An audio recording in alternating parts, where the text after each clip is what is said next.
Hello everyone. Kunal Pratap ने क्या सही बोला था कि होली के बाद कई लोगों के चेहरे का रंग उड़ जाएगा?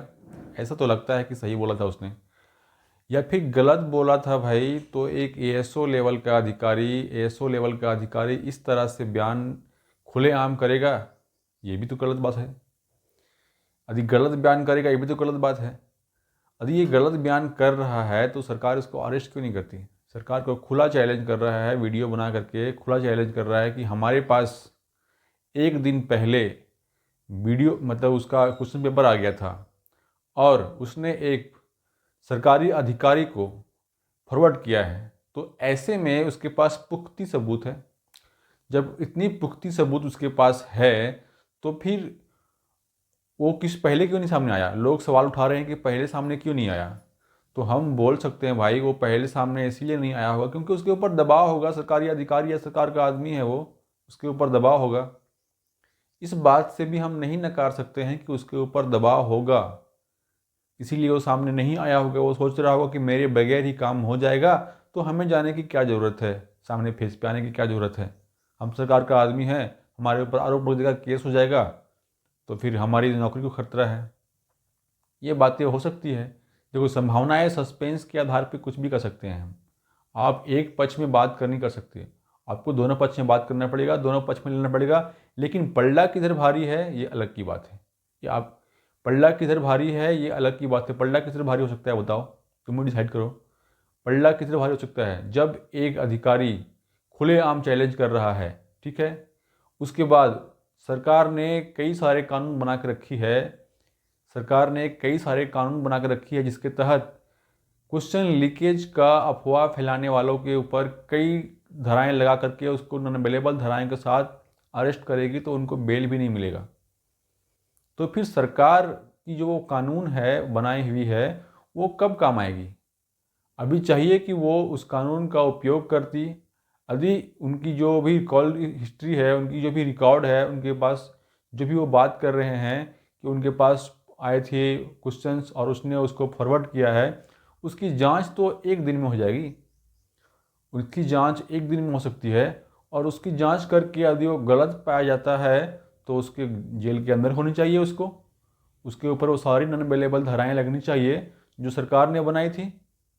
नहीं, फिर पब्लिक को गुमराह करने के लिए सरकार भी तो जिम्मेदार है। कोई भी आदमी अभी गलत अफवाहें फैला रहा है तो उसके ऊपर एक्शन क्यों नहीं होती है? उसके ऊपर एक्शन होना चाहिए और तुरंत कार्रवाई होनी चाहिए। यदि पुलिस के पास जो भी सबमिट किए गए सबूत है यदि वो फेक है, फैब्रिकेटेड हैं, तो फिर जिसने भी वो सबूत को फैलाया है, जिसने भी सबूत को दिया है, जिसने भी उस सबूत की वजह से इतनी सारी वीडियो बनती है, इतनी सारी समाज में पूरे राज्य में जो अफवाहें फैलती है, इतने सारे लोग डिस्टर्ब होते हैं, कई सारे लोग जो हैं वो जेएसएससी की तैयारी करना नहीं चाहते हैं। जेएसएससी की इतनी बड़ी इमेज धूमिल हुई है, इससे लाखों करोड़ों रुपए के नुकसान है, कई सारे स्टूडेंट्स की भविष्य का नुकसान है। तो इस नुकसान को बचाने के लिए वो कानून बनाई गई थी, तो फिर उस कानून का उपयोग क्यों नहीं करती सरकार? सरकार को उस कानून का उपयोग अभी करना चाहिए, तुरंत करना चाहिए और एक संदेश देना चाहिए कि भाई यदि अगले बार से कोई भी ऐसा वीडियो बनाता है, फेक अफवाह फैलाता है, रूमर फैलाता है, तो फिर उसके ऊपर कड़ी से कड़ी कार्रवाई की जाएगी। लेकिन नहीं, तो फिर हम एक तरफ को दोषी कैसे माने? हम उस मस्ताना को दोषी कैसे माने कि उसने गलत वीडियो बनाया है, गलत समय पे अफवाह फैला कर रखा है? नहीं बोल सकते ना। हो सकता, हमें लगता है कि हो सकता है इस बात का पता कुणाल प्रताप को पहले से था।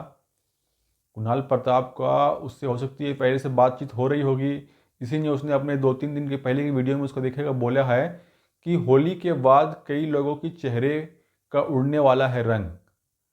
तो हो सकता है कि होली के बाद ही ये वीडियो आया है, जस्ट बाद आया है। तो हो सकता है कि इसी के बारे में कुणाल प्रताप बात कर रहे होंगे, कुणाल प्रताप जी इसी के बारे में बात कर रहे होंगे। किसी को भी इतनी आसानी से गलत ठहराना आसान नहीं है, गलत कहना आसान नहीं है, ठीक है। यदि कोई पब्लिक गलत है, गलत अफवाह फैला रहा है, गलत मैसेज फैला रहा है, तो कार्रवाई सरकार को करना चाहिए। अभी सरकार कार्रवाई नहीं कर रही है तो फिर आप अपने मन से उसको गलत नहीं बोल सकते हैं। कई सारे लोग जो हैं वो उस वीडियो को गलत बोल रहे हैं, उस वीडियो के बारे में बात कर रहे हैं कि मस्ताना पागल हो गया है। मस्ताना पागल हो गया है तो क्या सरकार, झारखंड सरकार में पागल लोगों को घूमने के लिए क्या खुला खुला छूट दे दिया गया है? ऐसे अफवाहें फैलाने की खुली छूट दे दी गई है? कोई कानून नाम की कोई चीज़ नहीं है क्या झारखंड सरकार में? और फिर यदि कमी है, सरकार के अंदर कमी है, कहीं ना कहीं खामियां है, कहीं ना कहीं उस दावे में कहीं ना कहीं सच्चाई है, तभी तो सरकार चुप बैठी हुई है। यदि उस दावे में सच नहीं होती है तो फिर सरकार चुप क्यों बैठती? पुलिस चुप क्यों बैठती? इतने सारे कानून होने के बाद, इतनी सारी मिशनरी होने के बाद भी वो चुप बैठी हुई है। इसका मतलब कहीं ना कहीं सच्चाई है, इस बात से नकारा नहीं जा सकता है। हम कभी भी एक पक्ष के ऊपर बात नहीं करते, सिंपल सी बात है। जहाँ पे हमें सही लगता है हम वही बात करते हैं। लोगों को जो कमेंट करना है, जो कहना है वो कहे, उससे हमें कोई मतलब नहीं है। ठीक है, तो ये बात पूरी तरह से नकारा नहीं जा सकता है कि उसकी जो वीडियो है वो गलत थी। और सच है ये कहना भी इतना आसान नहीं है।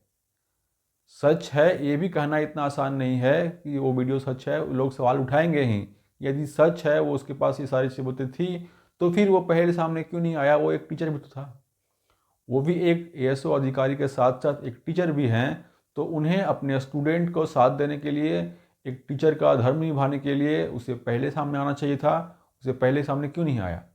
यदि उसके पास इस तरह के रिकॉर्ड्स है, इस तरह की हिस्ट्रीज है उसके मोबाइल में कि उसके पास पहले क्वेश्चन आया था, उसने फॉरवर्ड किया है, तो ये तो पुख्ती सबूत हो गई ना। इससे बड़ा सबूत और क्या हो सकता है? एग्जाम के एक दिन पहले उसके पास क्वेश्चंस आ गए, उसने फॉरवर्ड कर दिया, तो उसके मोबाइल में रिकॉर्ड हो गई। फिर वो इससे बड़ी सबूत क्या हो सकती है क्वेश्चन लीक का? तो फिर इस पहले सामने क्यों नहीं आए? सवाल तो उस पर भी उठेगी।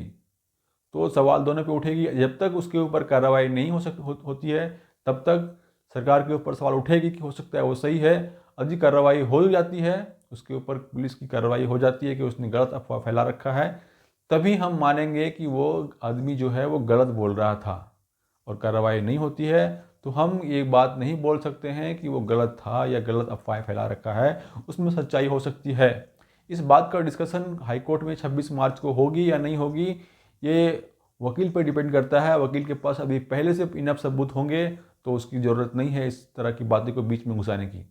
वकील वही बात करते हैं कोर्ट में, हाई कोर्ट में वही बात करते हैं जो सबूत उसने, जो पिटीशन उसने लिख के दिया है, जो सबूत के साथ उसने पहले ही पिटीशन भर रखा है, वो सिर्फ और सिर्फ उसी के बारे में बात करेंगे। इसके बारे में हाई कोर्ट में कोई भी बात, कोई भी डिस्कशन नहीं होगा। यदि इसके बारे में बात करना है तो इसके लिए अलग से सबूत के साथ एक एफिडेविट बना करके सबमिट करना पड़ेगा। उसके बाद ही इसके बारे में बात कर पाएगी वकील कोर्ट में, और नहीं तो इसके बारे में कोई बातचीत नहीं होगी। जो भी सबूत उसने दिया है उसकी जांच रिपोर्ट आएगी, दिया होगा सब कोर्ट में, तो ठीक है उसी पे बात होगी। और नहीं दिया होगा तो फिर से बोलेगी कि भाई कुछ और समय मिला जाए जांच के लिए, तो कुछ और समय दे देगी, फिर अगला डेट पड़ जाएगा 2 महीने का। तो बस बात यही है, हमें यही कहना है। बाकी आप लोगों की इच्छा है, आप लोगों की क्या राय है, आप हमें कमेंट करके बताइए। ठीक है, थैंक यू सो मच।